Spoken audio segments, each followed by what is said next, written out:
Thank you.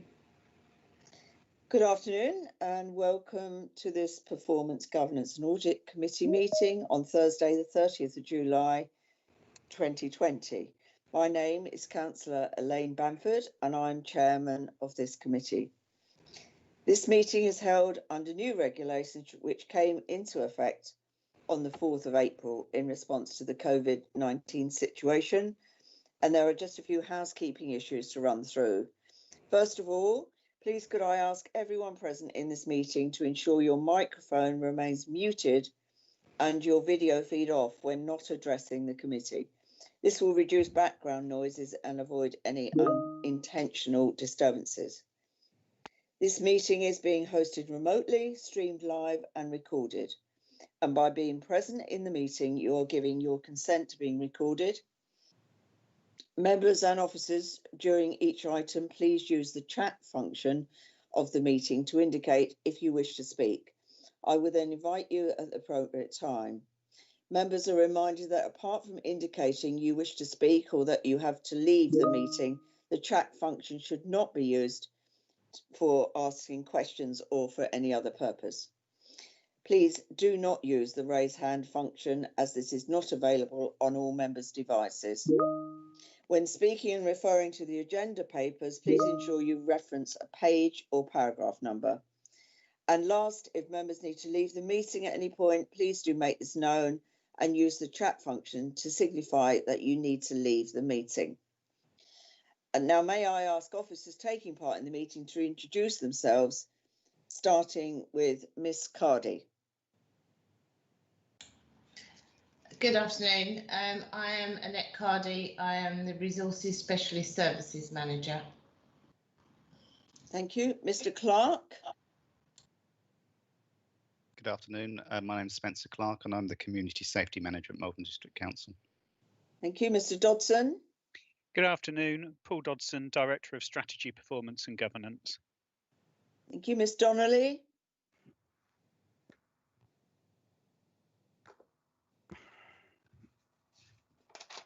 We don't seem to have Emma just quite yet, Councillor. Okay. Thank you. Mr. Holmes. Good afternoon, members. Richard Holmes, Director of Service Delivery. Ms. Hughes. Good afternoon, members. Cheryl Hughes, Programmes Performance and Governance Manager. Mr. Leslie. Afternoon, Chris Leslie, Director of Resources. Thank you. Have we got Mr. Rubins? No. Not yet. Not Chairman. yet. No, thank you. Mr. Wisdom. Good afternoon, members. My name is Craig Wisdom. I'm the external audit partner from Deloitte. Thank you. Now, I'm not sure if I'll pronounce this surname correctly. It's a new member of staff, I believe. Miss Sangilimoto. Yes, I am Zara Sangilimoto, external auditor, external audit manager for Malvern District Council.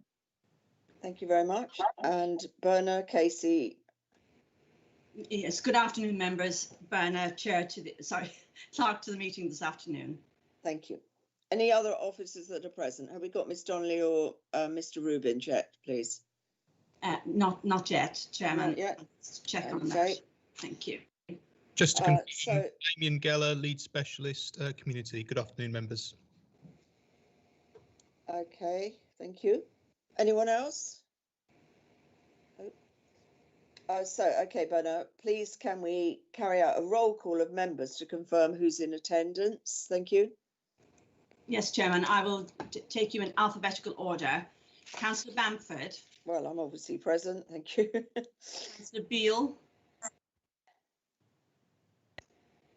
Councillor Beale. Councillor Channer. Hello, I'm present. Councillor Durham. Present and correct, thank you. Councillor Fluker. Present. Councillor Harker. Present. Councillor Hurd. Present. Councillor Jarvis.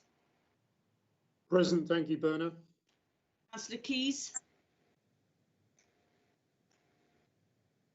Councillor Keys? Councillor Nunn? Yes, here, Bernard. Councillor Stamp? Present, Berner. Thank you. Councillor Stilts? Present, Berner. Councillor Swain? Present. Councillor Mrs Thompson?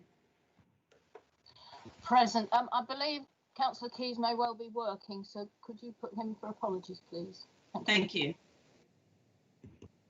Thank you, Chairman. Could any other members who are in attendance please introduce themselves now? Councillor Mays, Malden North. Thank you. Any other members? Could I just give Councillor Beale's apologies? I've just spoken to him. He's been unavoidably detained. Thank you very much. Okay, members, well, we'll move on to the next agenda item then, which is apologies for absence. Have we got any apologies, Bernard? I take it Councillor Keys and Beale we need to record. Yes, and Councillor Skeens, Chairman. Councillor Skeens. Okay. I've just received an email from Mr Rubens to say that both himself and Miss Donnelly are having difficulties joining the meeting, even though we had no problems earlier on. So perhaps we could take the item 7, and I will organise for them to join the meeting later. Okay, all right. Thank you. Well, we'll see what happens. Okay, so we'll go to the minutes of the 25th of June, which are found on pages 5 to 14. These are to see if they are true and accurate records. So do you want me to go through each one in turn, each page, or is everyone happy to take them on block? I have got one correction on page 5, please, Chairman. The first page, okay. Councillor Hurd, I think, sorry, I'll just have to, I'll have to change over to yes, on page 5, the last paragraph, it starts the Director of Resources. On the second line down, it's the 31st of MY. There should be an A there. On the second line, on the website on 31. Oh, I see. Yes, it says my instead of May. Okay, that's fair enough. Thank you very much for that, being very observant of you.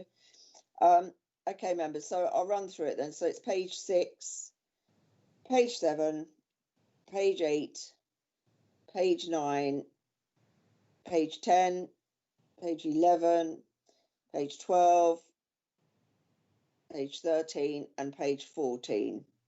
Agreed. So we're happy to take those. Yeah. Agreed. Good.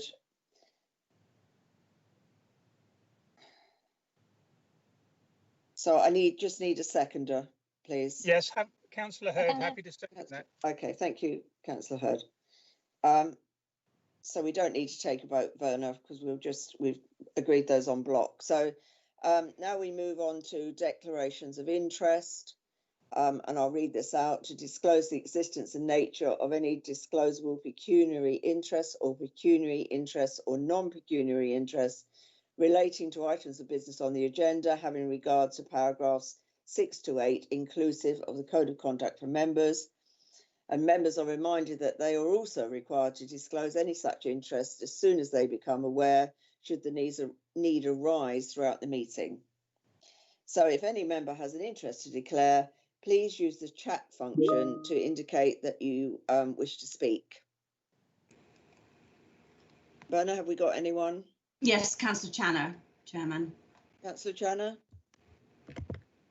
Thank you, Madam Chairman. I will declare non-pecuniary in that I'm also a member of Essex County Council, because some of the reports refer to the Community Safety Partnership, the RAG, and other areas, but any other area in the agenda that might link in any way with Essex or any things we share in partnership, I'm going to cover myself with that declaration, Chairman. Thank you. Thank you, Councillor Channer. Anyone else, Berna? Yes, Councillor Durham, Chairman. Councillor Durham. Thank you, Chairman.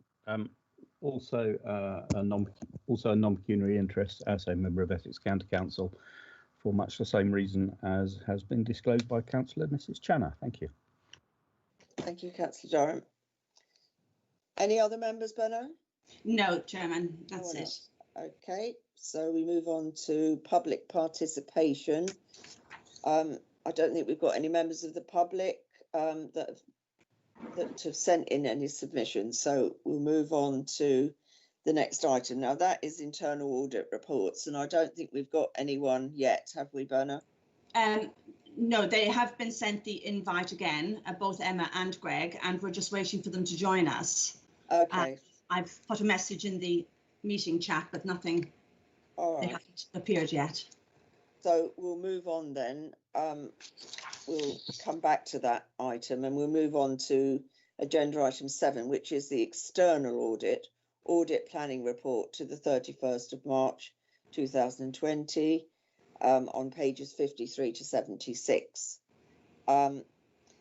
So we've got Craig Wisdom, I believe, to present this report. Yes, Chair. Thank you, Craig. So again, good afternoon all. So you have in the papers my audit plan, which would normally have come to an earlier meeting, but that was impacted by COVID-19. So I'll go through that report, but I'll also give you a quick update on where we are with the audit itself, which is currently in progress. So just starting with the external audit plan, Chair, if I may, I will assume that the document is read, but I'll now talk to pages 57 and pages 58 of the pack. So just starting off with the scope of our audit. The scope of our audit is in line with last year, and just a reminder, I carry out my audit in accordance with the requirements of the Code of Audit Practice, which sets that, and with guidance from the National Audit Office. The key risk areas and the areas of focus this year were management override of controls. Just to be clear, this is an assumed risk under international auditing standards, and one that we have to carry out on every audit that we do. The focus of our work is key areas of estimate judgment, and we also look for inappropriate journal entries and things like that. The second key risk area or area of focus is the valuation of property, plant and equipment. We focus on this because there's a lot of judgment involved. You get an external valuation performed, and there's a lot of judgment involved in that. In the current year, there is also additional complexity because of the impact of COVID-19 and the impact that has had on the valuations of assets as at the 31st of March. So what this has done is led to your valuer including a material uncertainty clause in the valuation.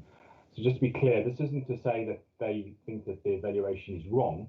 They are comfortable providing a valuation. They are just flagging, though, that there is an increased uncertainty associated with that. So that is disclosed in your accounts, and I'll also refer to that in my opinion.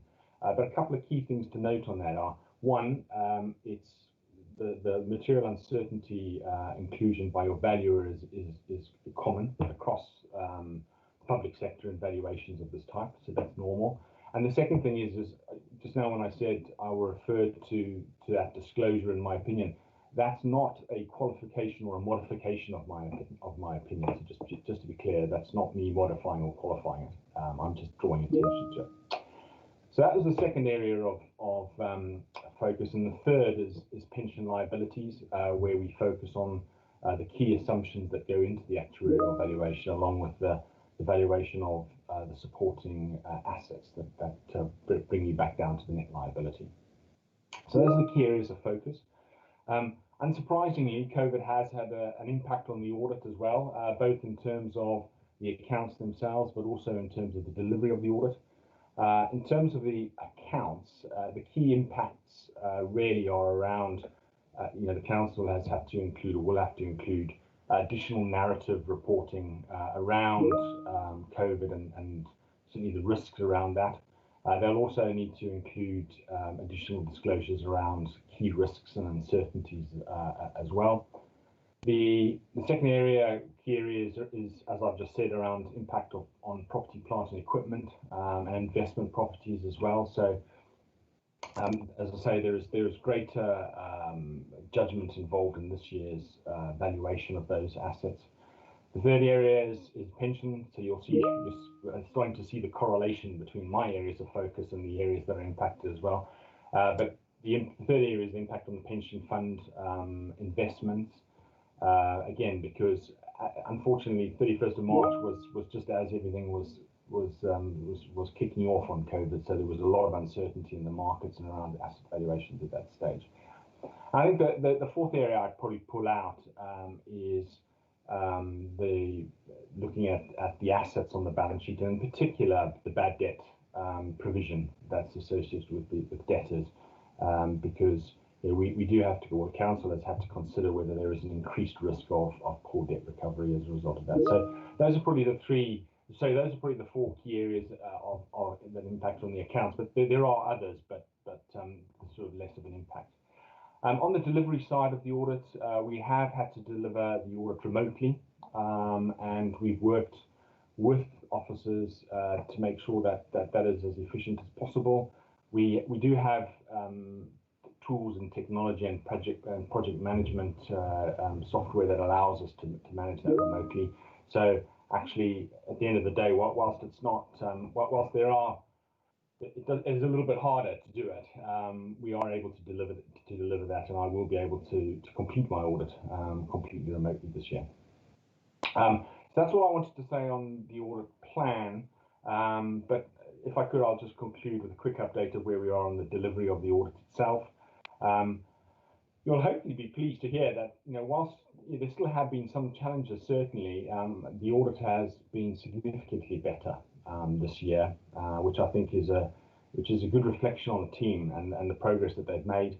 But I also think it's a good reflection given the additional challenges that team have had to face through this year in process, given the COVID-19 impact and remote working for themselves. So I think the fact that where I am in the stage of the audit this year is actually probably quite well advanced compared to a number of my other clients, as well as other clients across our Deloitte portfolio. So I do think that is a positive, or should be taken as a positive reflection on the team. But as I say, they have responded, in my view, really positively to recommendations that we made last year, and there's been a big step forward, which I think is very good news. Just in terms of the status, we are substantial way through the audit, and we're looking to close down the remaining areas over the next 2 to 3 weeks. So with smooth sailing, we're hoping to be there or thereabouts by the end of August. So yeah, I think that's good news, or good news hopefully. Gentlemen, I'll stop there, and I'm happy to take questions either on the plan itself or certainly on the delivery of the audit as well. Thank you very much, Mr. Wisdom, and thank you for your comments about the staff. They have worked very hard and under difficult circumstances, and I think we all appreciate that. So thank you. Now, members, before we move on to questions, which I'd ask you use the chat function if you want to ask a question. Just to remind you, the recommendation is just to note the report. But I will tell you that regarding the fees, which you will notice have been mentioned in the report, we are having a meeting, myself and the Vice Chairman, with Mr. Wisdom and our Director, Chris Leslie, Director of Resources, tomorrow, just to discuss the fees. So if you have a question on that, I think we'll probably address that tomorrow.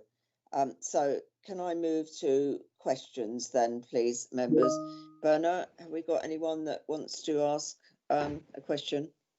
No, Chairman, just Councillor Harker commenting that it's for noting. Oh, sorry, Councillor Swain has now said he'd like to ask a question. Okay, Councillor Swain. Thank you, Madam Chairman. It's just an odd thing. Right at the end of the report, Deloitte say that this report is confidential. Is this a problem?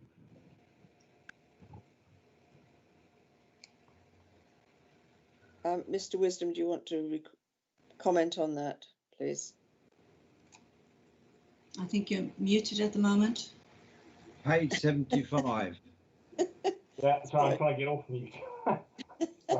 Apologies for that. It's that elusive button. sorry, Councillor. No, it's not a problem. I should have amended that. I'm fully aware that this report is being as part of a public pack, and therefore it's most definitely not not confidential. No, so not a problem. Well spotted, Councillor Swain. So any other members want to raise anything on this report, which is for noting? No. No one else, Berna? No, not at the moment, Chairman. Okay, thank you. Noted, Well, thank you. sorry? Noted. So, Noted, yeah, just thank to you. notice. So if you can, someone can second. Noted. Second. So I just need someone to second the recommendation. So was that Councillor Swain Yes. seconding? Yes. Thank you. So that's accepted then. We noted that. Thank you very much, members. So we move. Have we got the internal auditors at all yet? Yes, Berna? we have. We've got both. We've got both Emma and Mr. Greg. Rubins and Emma Donnelly. Okay, lovely. So we'll go back then. I think most members know Emma Donnelly and Greg Rubins, so I don't think we need to introduce them again. So we're going back then, members, to item 6 on the agenda, which was the internal audit reports. There are 3: progress, community safety and workforce management.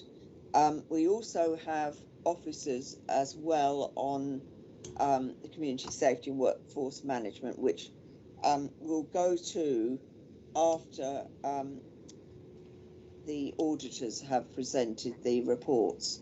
So is Miss Donnelly going to present all of them, or Greg Rubins? I believe Miss Donnelly. Miss Donnelly. Okay, thank you. Well, Miss Donnelly then, please. Actually, if you don't mind, oh, sorry. Okay, I'll start. I was just going to introduce them and then hand over to Miss Donnelly. So I was just going to say, in terms of progress overall, we are now making up some of the lost ground that happened as a result of the delays through COVID. So we've got 2 reports coming today that have been finalised from 1920.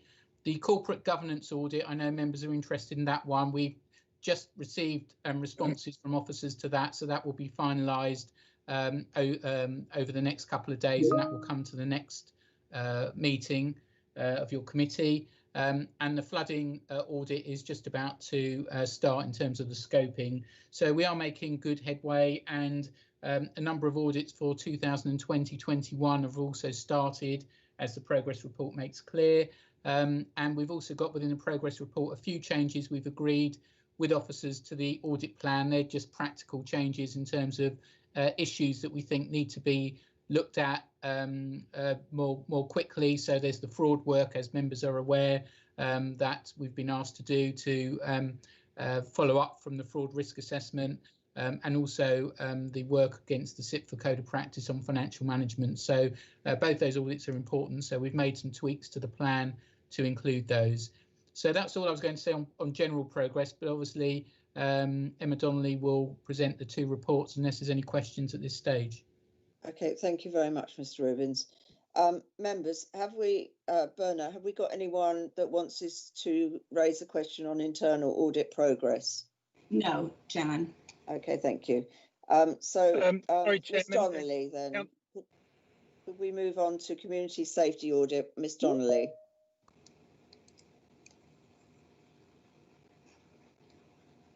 Sorry, Chairman, it's Councillor Hurd here. Sorry, Councillor Hurd.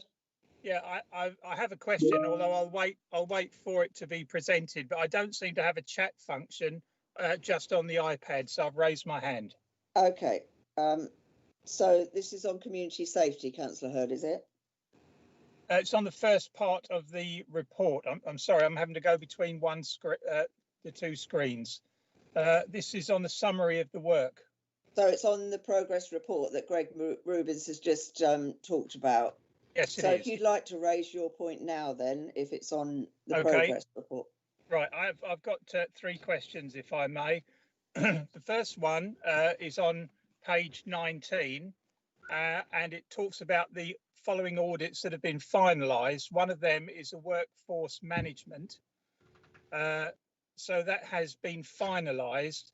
And then in the next row on the 2021, I see the workforce management again is being raised in August 2020.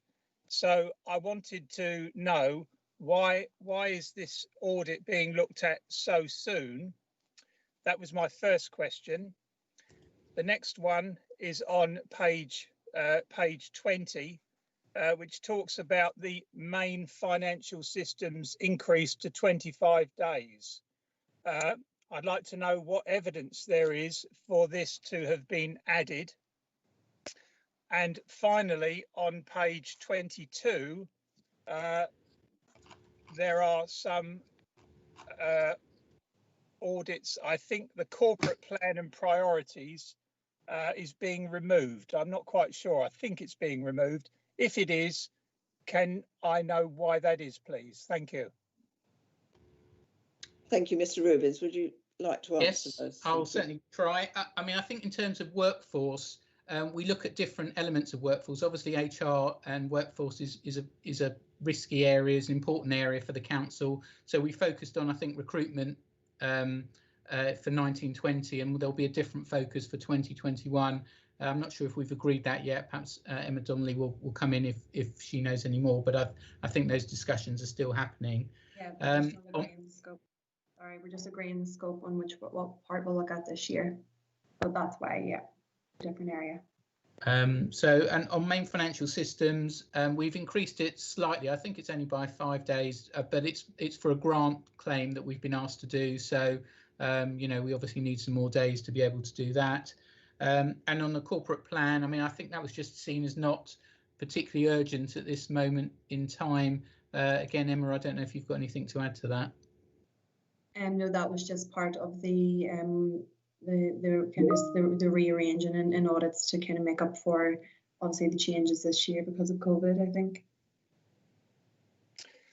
Well, if I could just come back on that, Chairman, I'm very surprised that that the priorities are being put to one side. I mean, we should be, the audits should be by priority, and I'm very surprised that that's been given a back seat.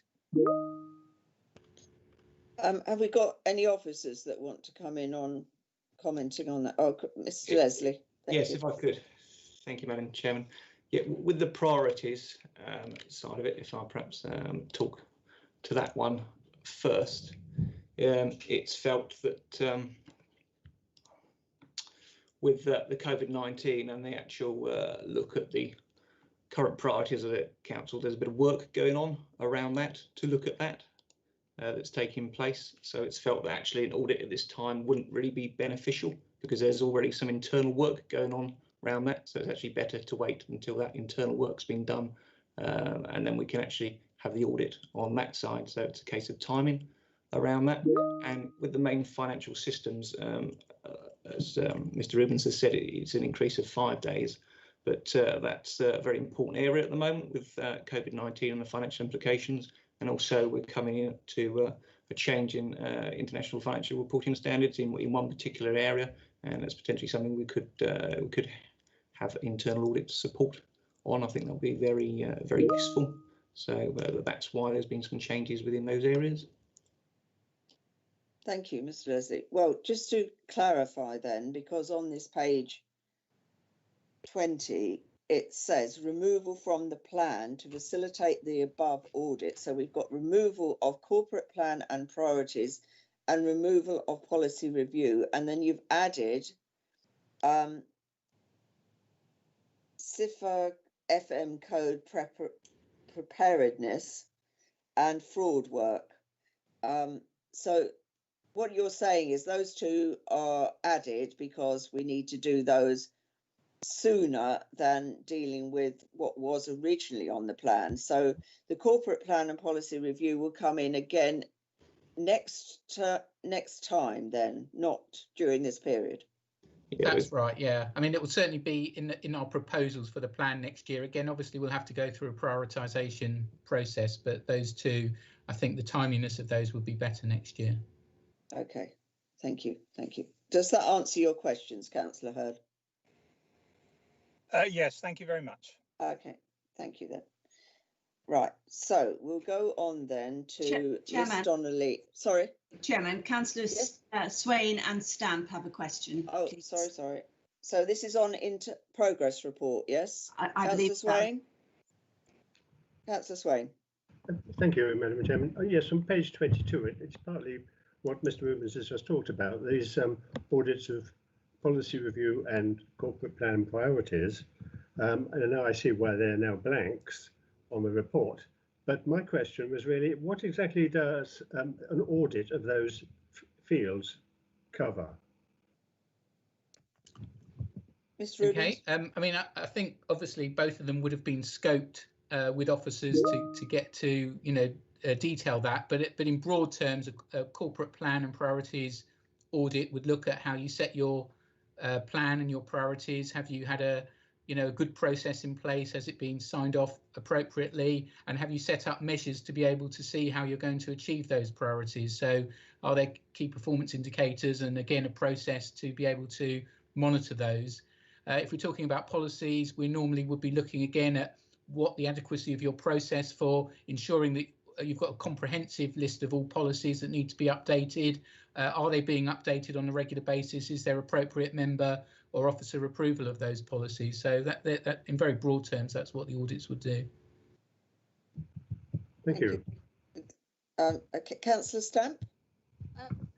Oh, hang on. Yes, Chairman, just for clarity for me, please, if that's okay. Who actually makes these decisions then to remove the corporate plan and priorities and policy review? Is it the officers on their own, or is it the officers and leaders or different committees? Who actually then arrives to make that decision that those things that need to be looked at or audited have changed or fallen back?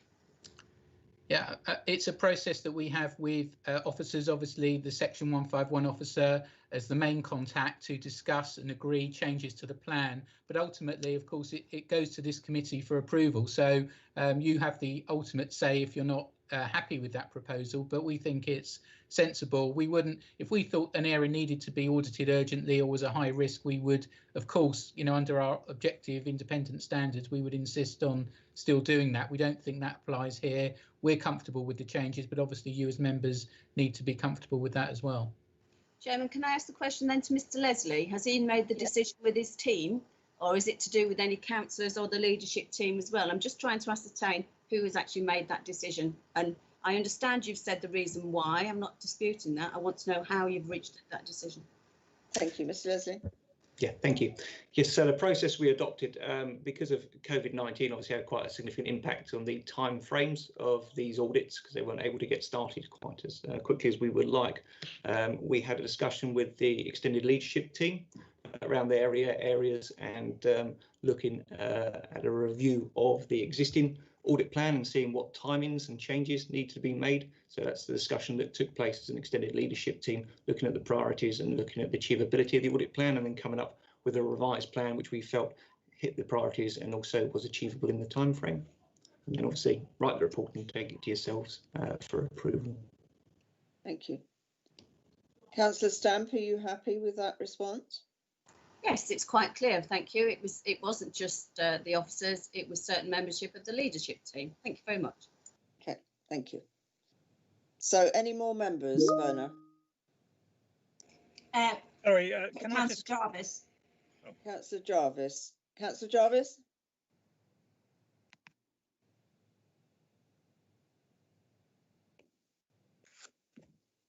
Councillor Jarvis?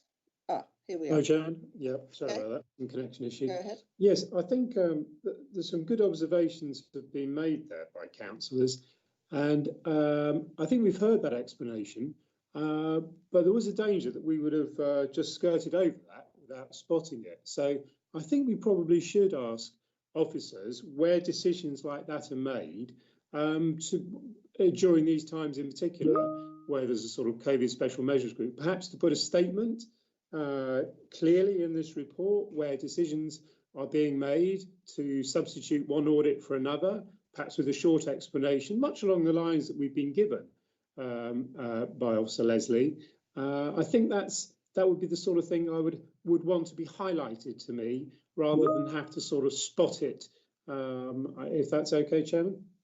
Yes, thank you very much. Yes, I take your point on that, and I'm sure the auditors will take that on board for future reports. Councillor Hurd, did you want to come back with something? Sorry, Chairman. Sorry? Councillor Fluker wanted to speak next, and then Councillor Hurd wanted to come. Okay, thank you. Councillor Fluker. Yeah, thank you, Chairman, and good afternoon to you. I wonder if Mr. Leslie just said the extended leadership team, but that doesn't involve members. So perhaps you'd like to just confirm that, because I think he's referring to the tier 2 managers. And to the best of my knowledge, these issues have never been discussed with IMG and certainly not discussed with me. But I think the extended leadership team means the tier 2 managers. Perhaps Mr. Leslie could confirm that. Okay, thank you. Mr. Leslie? Yeah, that's correct. The extended leadership team involves the tier 2 managers and CLT members. Okay, thank you. Councillor Hurd? Sorry, Chairman, just to come back. Oh, sorry, Councillor Fluker. Yeah, I'm sorry to interrupt, but so clearly that doesn't involve members, and I hope that helps you and Councillor Jarvis with taking this forward. Thank you. Okay, thank you. So, Councillor Hurd, did you want to raise something further?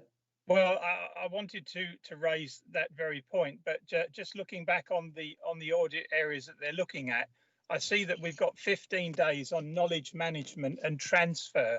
I'm not quite sure what that means, but it appears to me to be on a lower priority than the corporate plan and priorities. That's why I say there hasn't been that member involvement. Thank you. Mr. Leslie, could you comment on that, or would that be Mr. Rubins? No, I'm happy to comment on that. Obviously, given the explanation for the policy side of it, if members want to make any recommendations at this stage, of course, that's welcome. It's part of the committee process is that we produce our recommendations as the officers and take it to yourself as members to discuss. And I think if you wanted to think of a different forum before it came here, we're welcome to have that conversation. But with regards to this, obviously there are 2 changes to the plan for yourselves to look through, so happy to take those comments on board.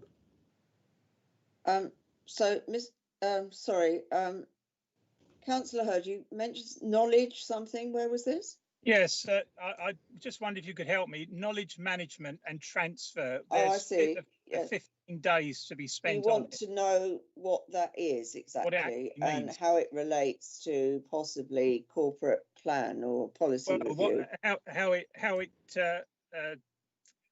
The priority of it, how much more important it is. Okay. Mr. Leslie, could you comment on that one, please?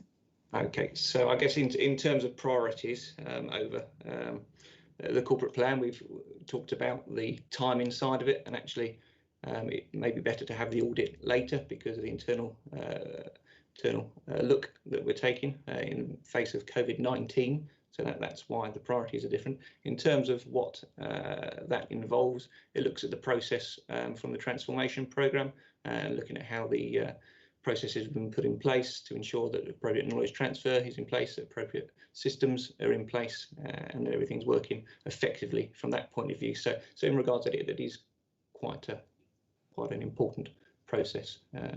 So are we talking? That's what knowledge management and transfer means. Yes. Yeah. Okay. Are you happy with that, Councillor Hurd? Well, I'm not really, to be honest. How can we decide what the knowledge level is if we haven't got a plan and priorities? It just seems to me that the corporate plan and priorities seem to have more significance. Yeah. Yeah. Well, if I can perhaps just add something. I mean, I think one of the key risks we've talked about around the council in previous years is around the loss of knowledge when officers leave, and that you have had quite high turnover as a result of transformation, and it was seen as a key risk to make sure that when people leave there is a process to ensure that information is still retained within the council and that you're able to carry on performing services to the level you expect. So we did see that as a fairly high risk area. The corporate plan, I mean, I agree with the councillor, it's an important area, we do need to audit it, but while it's going through a change process, I'm not sure the audit's going to be particularly valuable at the moment. I think the timing would be better to wait until officers have reviewed the plan with members.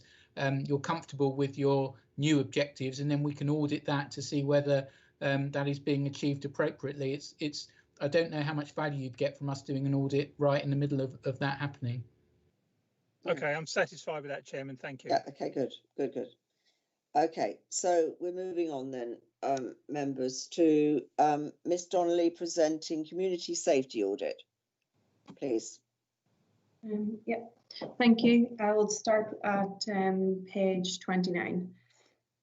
So this audit reviewed the Council's governance of the community safety plan and the work carried out against its overarching priorities as decided at the start of 2019-20, and the action plans resulting from those priorities, and then monitoring completion of those.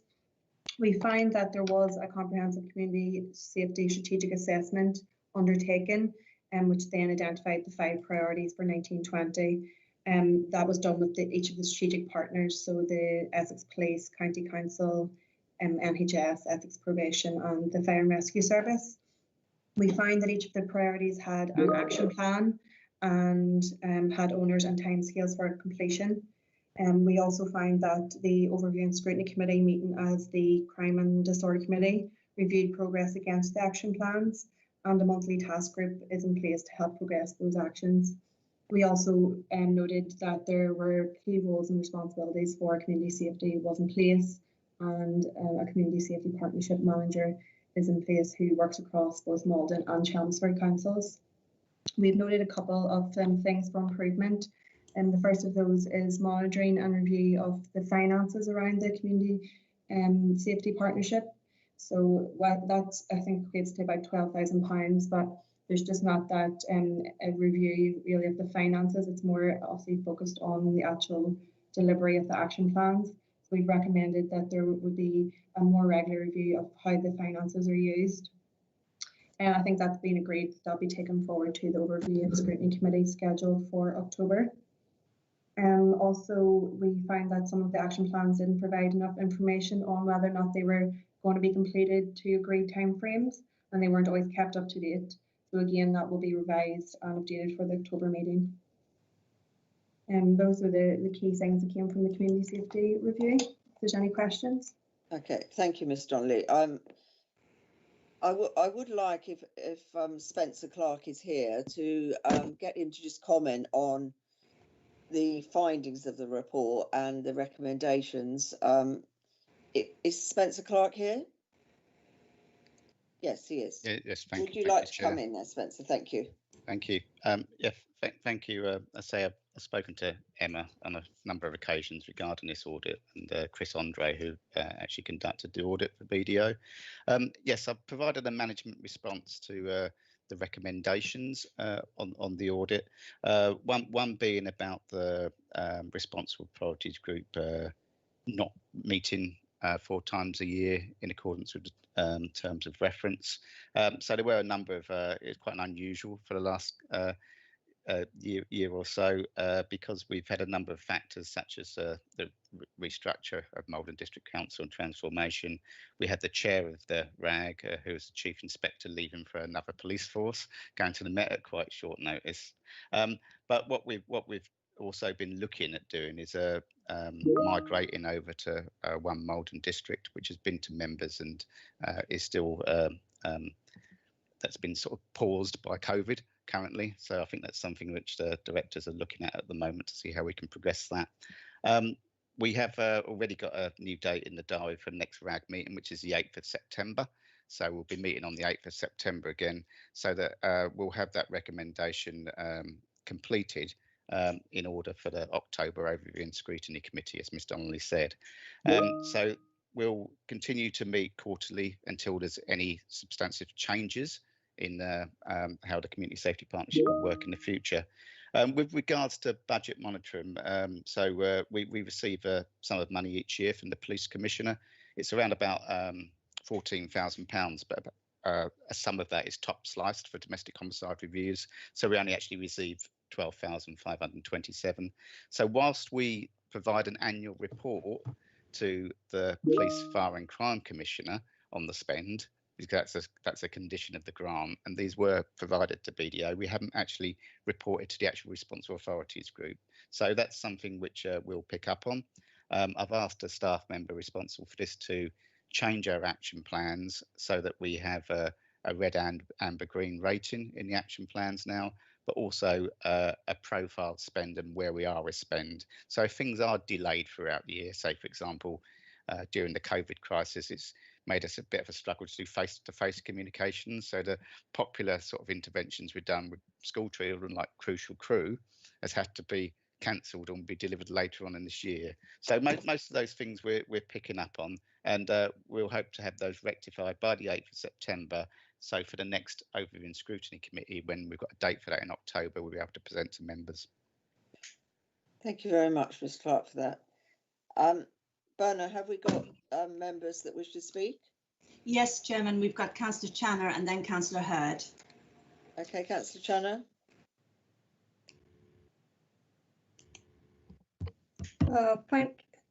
Thank you, Madam Chairman. It's been answered partly, and I see Spencer's wry smile there. I have to say, I was a little surprised to read about the finances, and I know it might be considered a small amount, but really what I'm seeking is, Spencer's answered it partly, but assurances about the plans put in place to ensure there is the financial monitoring, because it very much is important, a very important aspect of this. And I was quite surprised to see what looked at me a year's gap almost in RAG meetings. And I acknowledge all the sort of issues that might have come about, but a number of us have been having to engage in Zoom meetings and everything, and a meeting face to face. And I got the impression, because the references the Hubs meeting, I don't know, was it monthly or something, because I can't get the paper up. It seemed to be, the way I read it, that because that was happening, that was it, that was okay. But what's important is about the member involvement. And I want assurances given on that side, really, that members will be given, because there was reference to not really enough being done in the committee environment, perhaps. That's how I read it in the statement made. That was my interpretation of it. And I have to be frank, I've often wondered myself where some of the work has gone, because when we had a community services committee, I'm very much aware of stuff and with over scrutiny. So having read that report, I'm just scared that perhaps some things have gone through the sieve a bit and not enough in the member environment regarding certainly the finance aspect. Spencer, do you want to comment on that? Yeah. I mean, it's a very good point. So yes, we have not met as regularly as we should have done in light of our terms of reference. We have most certainly met twice a year for Crime and Disorder Committee. So members have been able to scrutinise the work of the partnership. What I have said, I mean, as Councillor Channer pointed out, is a relatively small sum of money, and that money has generally paid for the officer role, the community safety development officer role. So what we've agreed as part of the recommendation is we'll also include the Malden District Council budget for events. So that's where it's spent on things like Crucial Crew and interventions we do with older persons. So we'll highlight a bit more than just the grant that we receive. So that'll be more transparent for members to look at. And also, whilst we have the hub in place, which has been in place for well over 18 months now, so that means that myself and Claire, the team member, actually co-located with the police every day. So, but that's not the reason why we shouldn't also have the terms of reference agreed with the 4 times a year meetings. So we'll rectify that. As I said, I put a date in the diary for the 8th of September. And whilst we still consider the one Malden district, which is still for consideration, we'll continue to meet on a quarterly basis. Thank you. Are you happy with that response, Councillor Channer? Well, may I just come back on something, Madam Chairman? Yes, sure. Yeah, sure. I do accept that response, but what I would say, even though it's a relatively small sum of money, and I appreciate you do a report to the Police, Fire and Crime Commissioner, I would think also he would want to know that there is proper sort of overview by members or appropriate bodies to ensure the finances. I appreciate what you said about staffing, resources and everything, but he would like to know, I think, is being audited. And of course, that's a role for the District Council, the Overview and Scrutiny Committee. And it was quite clear the Overview and Scrutiny Committee might have met and looked at things, but actually it didn't really look at the finances in sufficient detail. I think what you've explained, that will now happen, but I do think, just to ensure, because let's face it, through the Police Fire and Crime Commissioner, maybe a small amount, but we won't want to see anything that might, let's put it this way, jeopardise any future funding coming from that source, I would imagine. Thank you. Spencer, you've noted that, yeah? No further comment on that, it's yeah? Noted, yeah. Okay. Councillor Hurd, I think, was it, who wanted to speak as well? Yes, please. Thank you, Madam Chairman. The question that I hope this is the right forum for that, is that I've asked several years ago about some signs which tell the public how to get to the police station, and they were due to be put in Wants Road, in Warwick Crescent, to actually tell people where the police station was. And also, can I have an update on the progress? Could I have an update on the progress of putting the emergency telephone into the council offices, which again should have been done many years ago? I keep on asking this. I think that it is an issue that we haven't had an overview and scrutiny meeting for far too long. Indeed, we haven't even got an overview and scrutiny committee at the moment. But what I'd like to know is, what are we doing about those community safety measures, please? Okay, it's not really part of this remit, but perhaps Spencer could answer those queries. I certainly can, Chair. You're quite right, Councillor Hurd. I do recall probably 2.5 years ago, this discussion was made in the town council offices. It has been raised recently. The Chief Inspector, who's now in place, Chief Inspector Steve Scott Haynes, has taken this up. He has provided photographs of where the location of the phone should be going, and that's been passed on to his team at headquarters now, and copied to Frank Britt, who looks after side of things, and Director Richard Holmes. So they've had a copy of that now. He's escalating it with his resources team to get that phone in place. So hopefully we should be seeing that soon. I'll have to remind the police about the advisory signs to location, because I'm sure if the phone was overlooked, it's likely that the signage was also overlooked. It is really a policing matter, but I will raise that with the Chief Inspector, since he's already on the case with regards to the location of the phone. Okay, thank you, Mr. Clark. Bernard, any other member want to raise a question? No, not at the moment, Chairman. Okay, good. So we could move on to workforce management, which is Emma Donnelly again, please. Yep, and that's on page 43. So obviously, as we discussed, this was looking specifically at the recruitment processes and the processes and procedures in place. We have given it a substantial on design and medium on operational effectiveness, because we found that there were strong policies, procedures in place and checklists for all stage of the recruitment process. There's a workforce development strategy in place which reflects the corporate priorities and the HR priorities. And HR staff were suitably qualified and trained. And we noted 1 medium and 2 low recommendations. The medium recommendation relates to the development of a HR KPI dashboard. So that would be looking at things like time to recruit, and then specifically breaking down, so time to get back to candidates, how long DBS checks, for example, might take, but also other parts of the HR service. I think that's currently under development. I think it was due to be developed by July. The 2 low recommendations were just around some housekeeping, so ensuring that if e-training was done, that there was that was the results of that was stored centrally, so that we could check compliance, and also where applicants, making sure that all qualifications for applicants are kept on file, and if there's maybe a waiver in place because they you know, their experience outweighs whatever qualification they maybe didn't have, that should be noted somewhere. But in the exceptions, we find that was appropriate. So it's just a bit of housekeeping on and making sure things are noted in the file. And that's it. Thank you. Thank you, Ms. Donnelly. We also have an officer, Annette Cardy, who would she be so kind as to comment on some of the findings on this report? Thank you.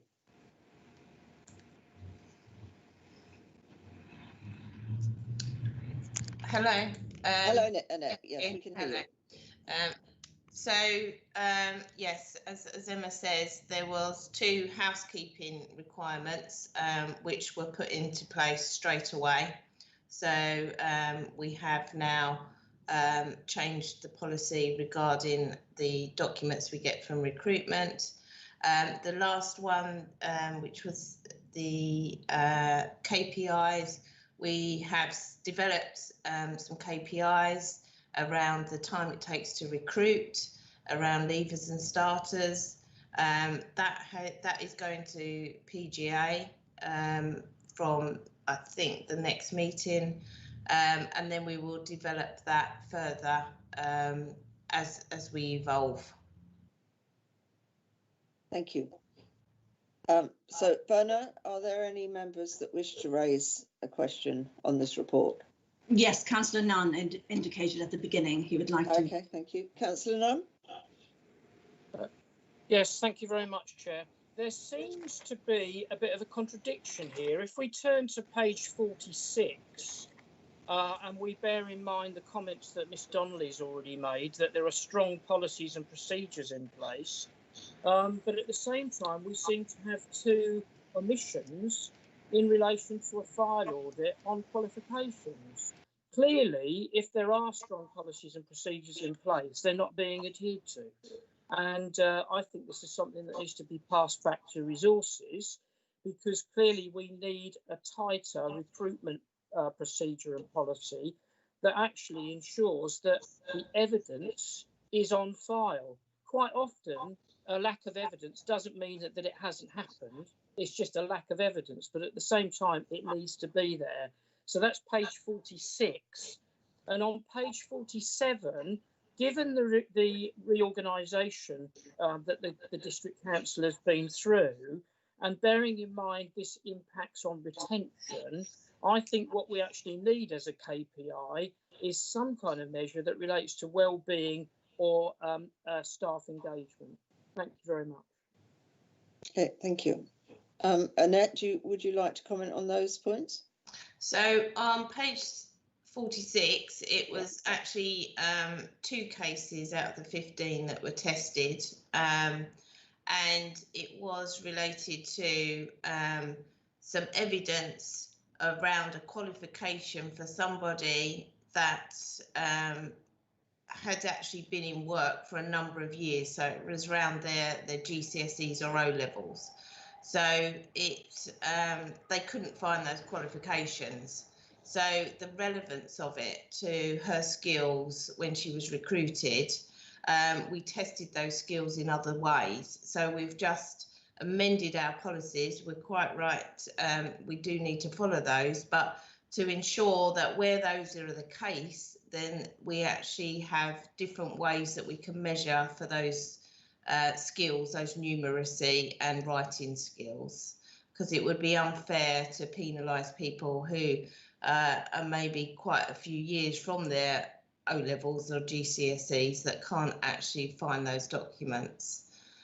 The second point around the KPIs, that is certainly something we can look at, measuring employee satisfaction in future. We do a survey of that, and we have got the full results of that, so we could bring out some KPIs around that.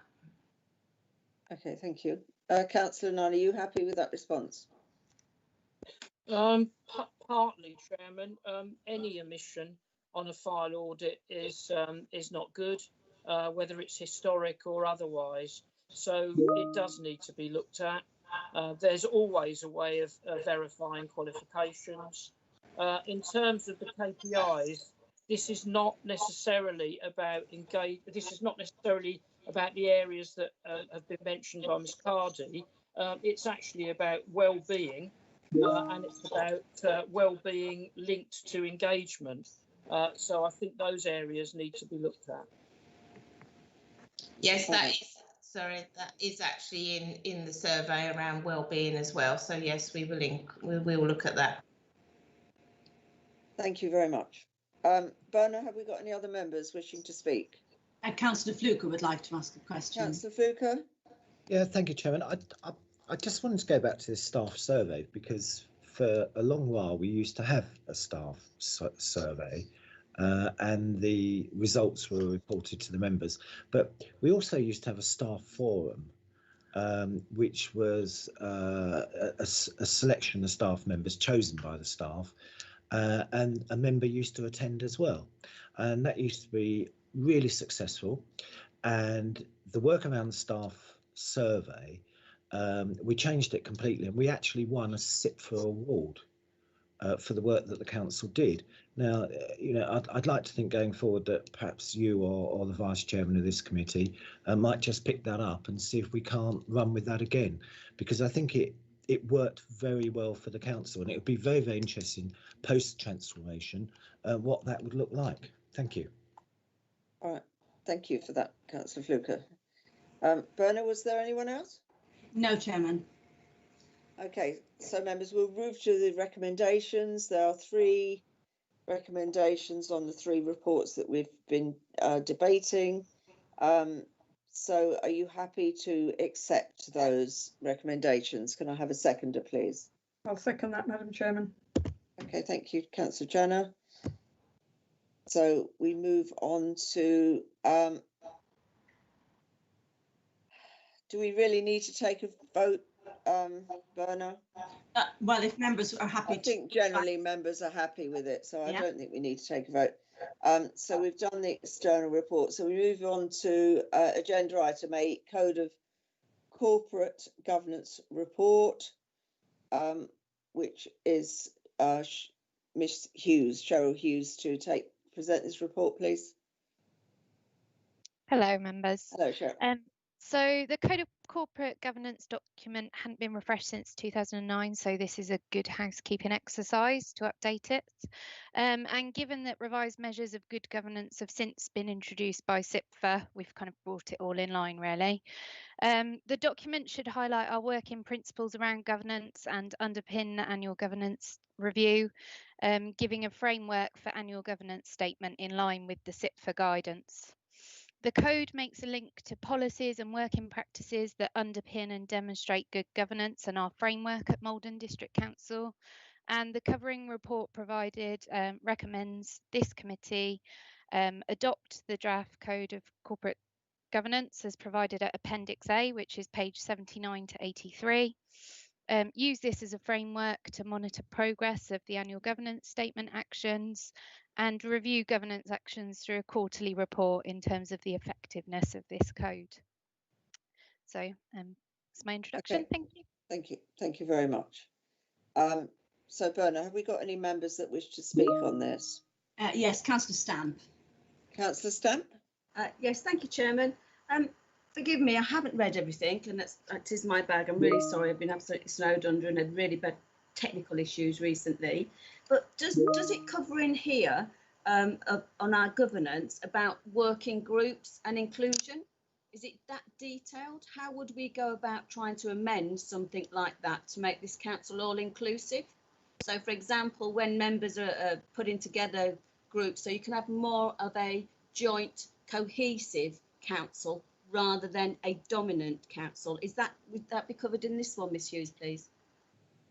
No, so the code largely focuses on the mechanisms that we've got in place. So, you know, what our structure is, what working practices there are.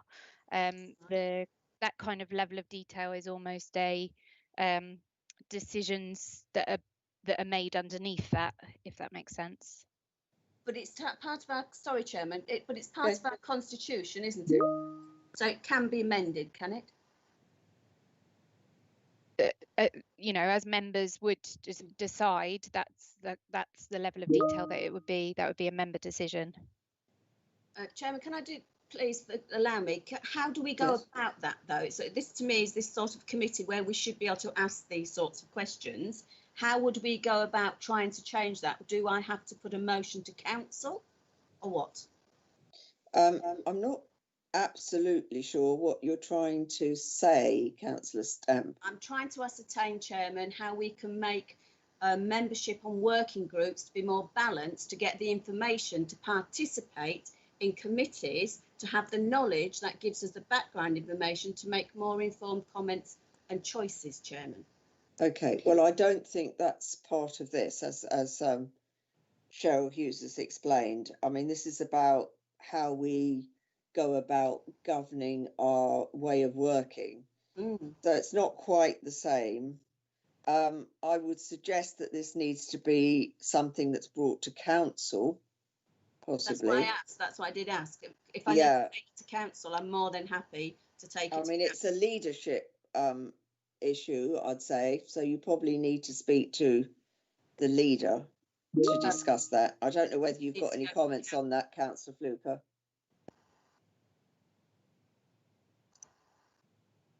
Councillor Fluker, have you got any comments on this? Yeah, thank you, Chairman. I mean, working groups report back to whoever sets them up. So any information that comes back from working groups either goes back to what I'll say is programme or main committee or council. So all the information goes back to you know, through that route. So as Councillor Stamp knows, she sits on some of the working groups. They don't make decisions. They just look at overall policy and come back and make recommendations to whoever sets them up. So I don't think anyone's really excluded. But of course, I'm more than happy to meet with them and discuss it in depth if she wishes. But she'll know that she is on some working groups herself. Thank you. Okay, thank you very much. All right. Well, we've taken your points on board, Councillor Stamp. So have we got any other members that wish to raise anything on this agenda item? Bernard. Yes, Chairman. Councillors Swain, Hurd and Jarvis, and Councillor Morris has asked if he can ask a question as well. Well, Councillor Morris hasn't asked prior to the meeting, has he? He's not a member of this committee. I did tell him before, so I can't allow that. I'm sorry, Councillor Morris. Okay, so that's Councillor Swain. Councillor Swain. Councillor Bamford, I did actually put an email in to all committee chairs to explain that I would be requiring to speak during a meeting when I needed to.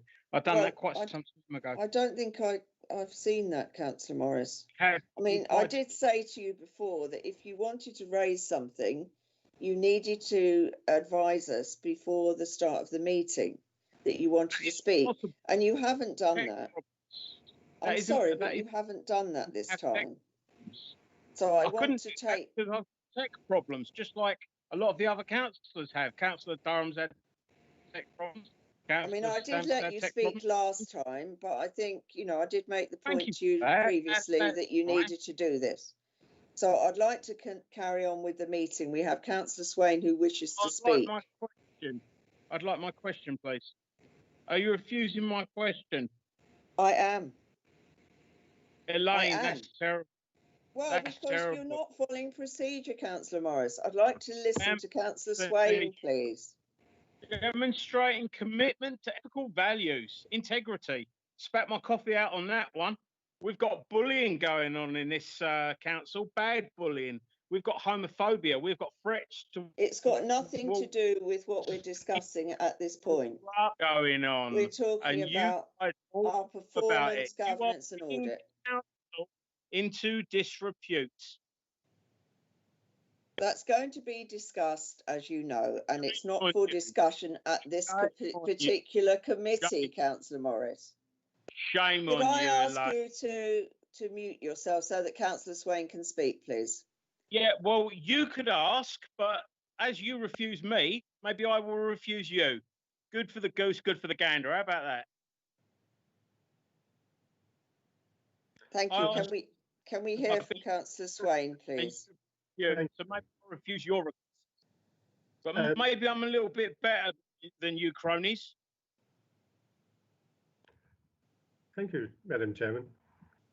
I recall last year that the annual governance. Apologies for that interruption, people. Councillor Swain, sorry. Well, last year the annual governance statement was presented by Mr. Mate as a apologise, mate. You do not need to apologise for me, Elaine. I apologise for myself when I am wrong, which I am not. I'm entitled to speak, and I have a right to speak. The only reason that I have stopped speaking and turned my microphone and camera off is because I have respect for Councillor Swain. There are other councillors in this meeting that have brought the council into disrepute, and you guys are suffering them. Now, I'll turn my microphone and camera off out of respect to Councillor Swain and the other councillors that aren't corrupt that are in this meeting, but it will not be for the corrupt ones in this meeting or the one. And shame on you, Elaine. I thought you was better than that. I simply wanted to ask a question. Thank you, Councillor Morris. Thank you. Well, I thank Councillor Morris for that backhanded compliment. First point is, and I mentioned about the annual governance statement being presented by the Section 151 officer last time, and on page 80, where it talks about the monitoring officer, it says he or she is responsible for seeing agreed procedures are followed. So I assume that we're talking basically about procedures in handling financial matters in the council. A second point, a minor point on page 83, refers to the balanced scorecard that is being used to inform senior managers' performance. Perhaps we can have some explanation of what a balanced scorecard is. My third point, which is probably more significant, really, concerns the level of detail that is conveyed and under this new system of reporting on performance that Ms. Hughes has presented and worked on. I feel it still doesn't actually provide sufficient information for members to be able to criticise and help and comment. And I think it would be helpful if it was expanded to include a little bit more information about what it is that Tier 2 managers are being asked to do in their programmes, so that members can appreciate any problems and difficulties and perhaps help to resolve them. Thank you, Madam Chair. Thank you, Councillor Swain. I know that Ms. Hughes is looking at revising a lot of the performance reports, but perhaps you'd like to comment on your points. Yep, so on the first point, it's all governance procedures that are covered in this and all governance procedure that the monitoring officer has responsibility for. The second point on the balanced scorecard, that's probably actually what you're alluding to, in that that's our internal performance document, where we look at that service-based level data and our service performance. It is something that's still in development, and actually the corporate governance working group, when we met earlier this week, saw the detail of that, because we're talking about the mechanism for how we report where there's amber flags for non-delivery, how we report that back up potentially to this committee.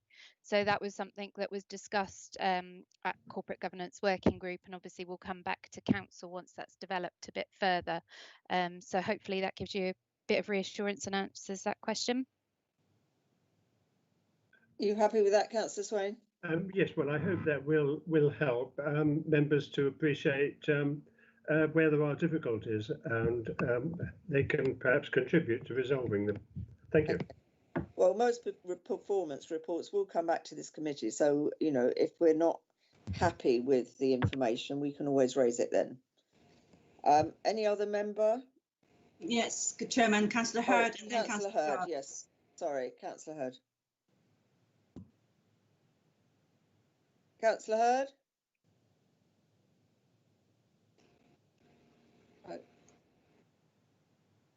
Well, we had Councillor Jarvis as well, I believe. Perhaps yes. Councillor Jarvis could come in.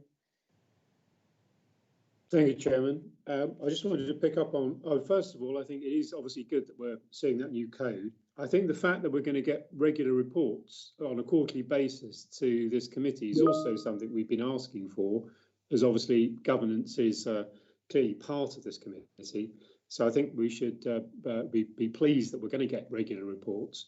I think the point about putting people on working groups, those sort of issues, making changes that Councillor Stamp mentioned, I think one of the problems is that there does seem to be a lack of the right sort of working groups where these matters can be discussed, perhaps. And in fact, we've also, perhaps on internal audit, there are issues there where working groups, if they existed, where they could discuss things and better understand things, could then put better recommendations forward to committees.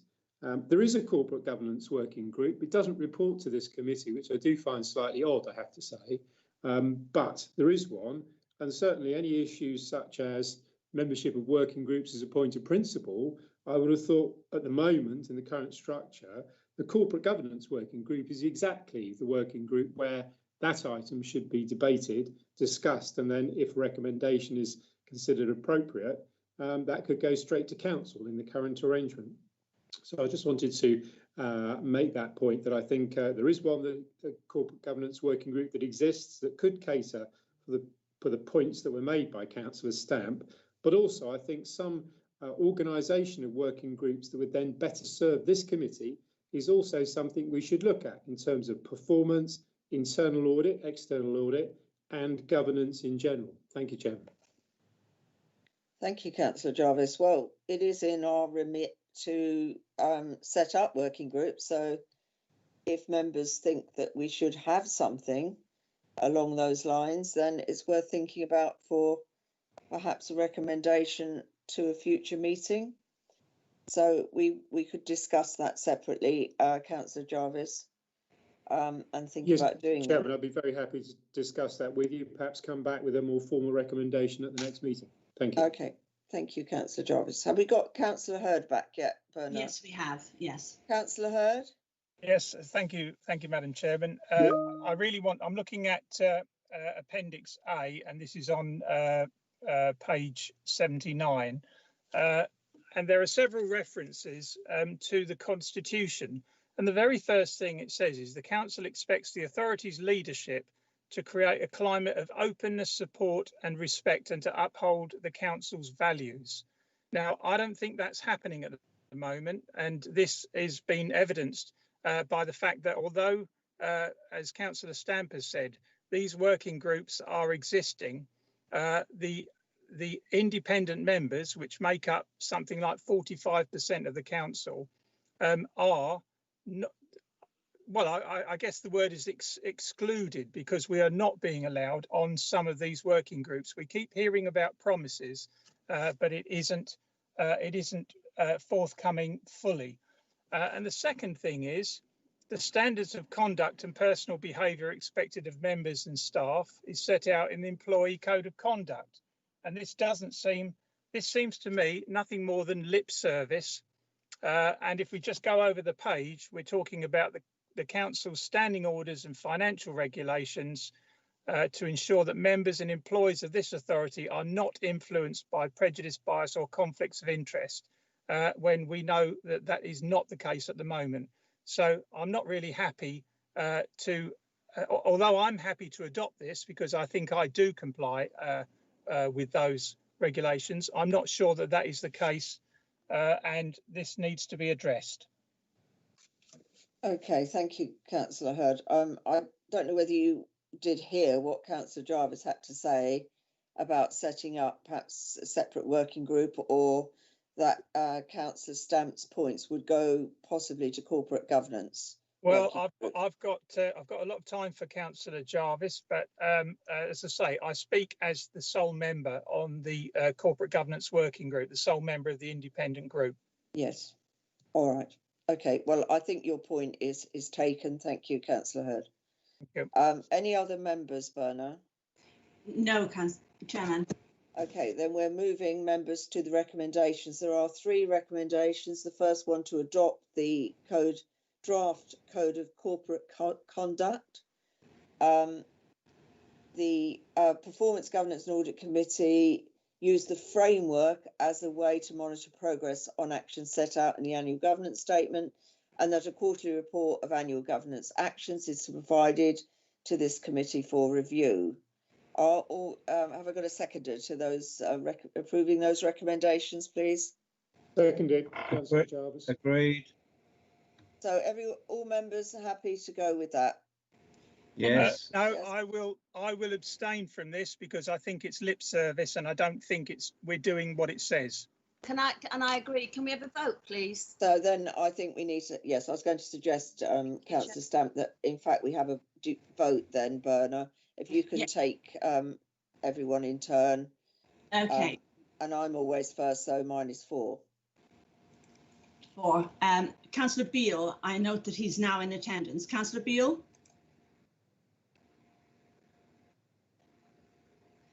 I'm here, thank you. We're voting on the recommendations, Councillor Beale. There are 3 recommendations. Are members happy to take those en bloc, or is there a particular part that you're not happy with? Not on block, please, Chairman. Can we do each individual one, please, Chair? All right, so we take little 1 then, and I'm for that. Councillor Beale? I'm against. Against. Okay, carry on, Berna, sorry. Councillor Shannon has left the meeting. Councillor Durham is not voting because his IT is not secure. Councillor Fluke has left the meeting. Councillor Harker? Agree with recommendation. Councillor Hurd? I will abstain. Councillor Jarvis? 4. Councillor Keys is not here. Councillor Nunn? Against. Councillor Skeens' apologies. Councillor Stamp? Against. Councillor Stilts? Against. Swain? Abstain. Mrs. Thompson? Sorry, got to me quicker than I expected. 4. 4. Okay, Chairman, that's 4 for the first recommendation, 4 against this first recommendation, and 2 abstentions. Sorry, Berna, can you say that again? We've got 4 for the first recommendation. Okay. We've got 4 against, and we've got 2 abstentions. Okay, so I can cast the vote to say we adopt it. We go 4. Okay, so that's carried. That's carried. So the next 2 recommendations we'll take individually. The next one is to use this framework as a way to monitor the progress of actions in the annual governance statement, and I'm for that. Thank you. Councillor Beale? Against. Councillor Harker? Agree to recommendation. Councillor Hurd? Yes, I will support this. Thank you. Councillor Jarvis? 4. Councillor Nunn?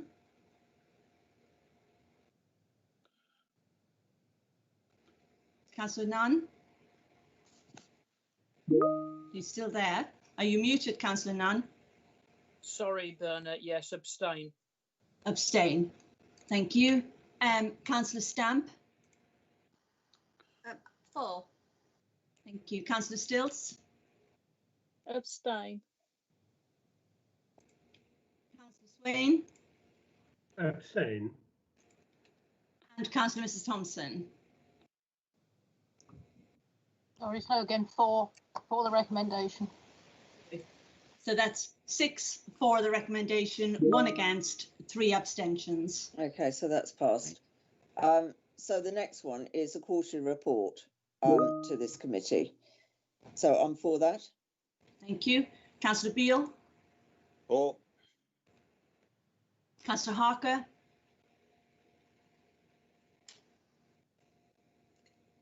Councillor Harker? Agree the recommendation. Thank you, Councillor Hurd. For. Jarvis. For. Councillor Nunn. Abstain. Councillor Stamp. For. Stilts. For. Councillor Swain. For. Councillor Mrs Thompson. For. Thank you. That's 9 for, none against, 1 abstention. Okay, so that's passed. So thank you very much, members. So we move on to the next item, which is the annual corporate governance statement report. Now, as many members who were on this committee before will know, we normally had this with this statement of accounts. So this is a change. I presume it's Cheryl who's going to present this to the committee. Yes, thank you. Yep. So this is the annual governance statement this year, and as you mentioned, it's had a change to template. This is to reflect SIPFA best practice advice, and that's provided as an appendix to the report, page 87 to 96. It's provided as a separate item to the statement of accounts to highlight the importance of governance and our governance arrangements in the 1920 financial year. The template's also been updated to comment on Malden District Council's position against the 7 principles of good governance, which are identified by SIPFA and Solace in 2016. The new format also provides an action table for the next year with recommendations to track quarterly at Performance Governance and Audit Committee and give a tangible means to review governance matters. Additionally, I would just like to note that as this report was commenting on governance arrangements until March 2020, we haven't mentioned and reviewed on detail COVID governance arrangements, but this would be covered next year. The covering report recommends that this committee approve the annual governance statement at Appendix A, agree to monitor the progress of the action plan, and agree a quarterly report. And those 2 recommendations are actually repeated in the motion that's just been carried, just to note. And through this mechanism that the committee are assured of government's arrangements and monitoring. Thank you.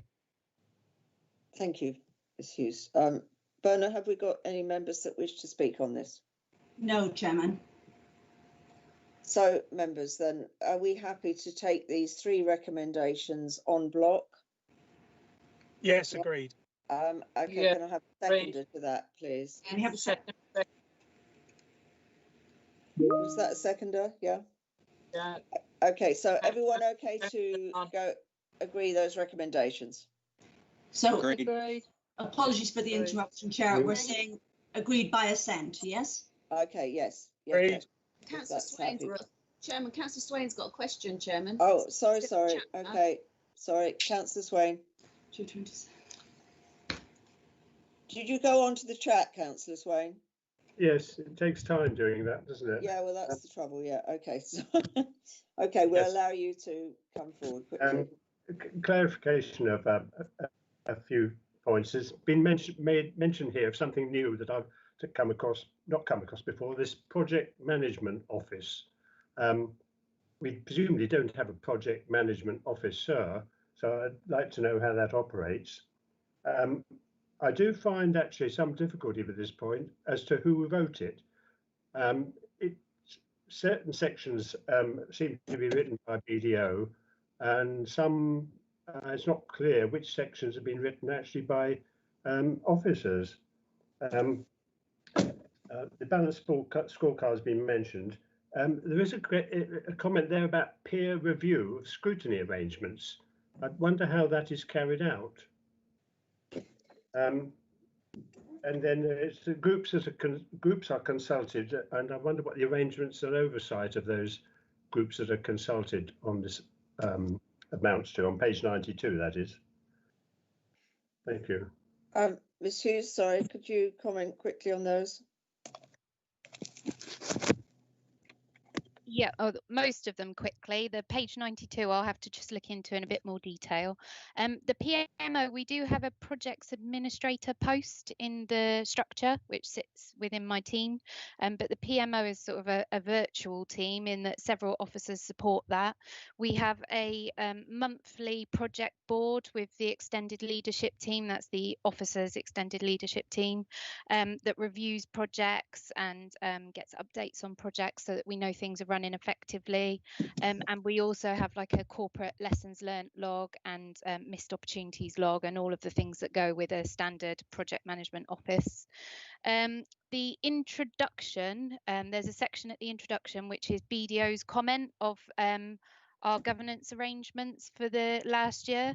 That's written by BDO, that's taken from their audit report for the year, but the rest of the report is officer written. It's officer comment on our governance arrangements that sort of underpins the detail on that. The peer review is something that's available to us through things like the LGA. It's just a comment on things that are available to us. It's not necessarily something that's in practice yet, and that might be something that comes out in the action plan. Now, 92, could you be more specific about the line that you're referencing on that one? I'm afraid not. It talks about groups that are consulted and arrangements and oversight of them. I'm afraid I haven't made a note of the range of the extent of the consultation, but oh, so this is the ensuring openness and stakeholder engagement section. So this is just to say that we do consult, and it does have a list of some. So it's got like parish clerks forums and different forums, and it's just about how we consult with the public. Right, thank you. Are you happy with that, Councillor Swain? I think I'm right in saying that yes. This statement is overseen by the external auditor as well. So I believe Chris might be able to provide more detail, but I believe that we adopt it and then the external auditor reviews it as part of their review of the statement of accounts. Is that correct, Chris? That's right, isn't it? Yeah. Yes, that's correct. Yeah. Good. Well, can I just Sorry, Councillor Swain. That since we voted on it, can I record that? Haven't officially. We haven't. Yeah, go on. I thought it was voted already, but I wish to abstain on it on the votes. Okay. All right.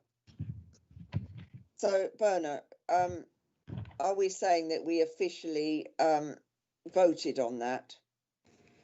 Well, you agreed by assent. So before we let Councillor Swain in, I think really we need to have this hand thing sorted out. But anyway, disrupts matters. All right. Well, if we can just note then that Councillor Swain came in after the vote and he abstained. Yes, it won't actually change the overall vote. No. I will note it. No, that's fair enough. So the next item, any other items of business that the chairman of the committee decides are urgent? I have none. So members, at 2:32, I'll close the meeting. And thank you very much for attending. And Chairman, have a good afternoon.